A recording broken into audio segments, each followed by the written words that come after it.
हामीहरू उज्यालो यात्रा पाठको बारेमा केही जानकारी लिन गइरहेका छौँ। यसको अभ्यासको बारेमा पनि हामी भिडियो लिएर आउँछौँ।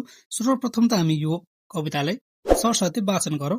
मलाई मिलाएर आउँदैन, त्यही पनि एउटा पाठको आधारमा हामी पढ्नेछौँ। कर्ममा छ भने शक्ति, जङ्गलमै बन्छ नन्दन, घोटिएर समय पल्टक दाउरो बन्छ चन्दन।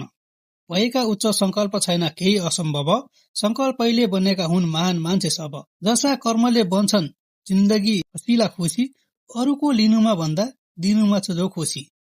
ईर्ष्या देश हटाएर जो छर्छन् प्रेम सौरभ, तिनै मान्छेहरू बन्छन् विश्वका निम्ति गौरव।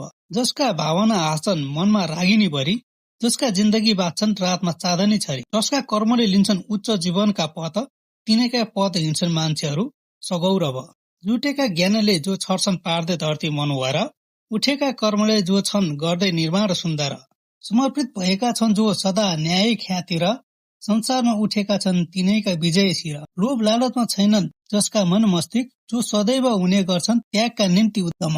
उदात्त कर्मले यात्रा गर्छन् जो सधैँ सधैँ, आदर्श नमुना मान्छे बन्छन् विश्वमा तिनै। यस्तो आदर्श यात्रामा कहिले चर्चुला नि म, चन्द्र सूर्य बनी आफै कहिले बलुला नि म। आफ्नै पर्खले बाटो कहिले खनुला नि म, सर्वोच्च कविता आफै कहिले बनुला नि म।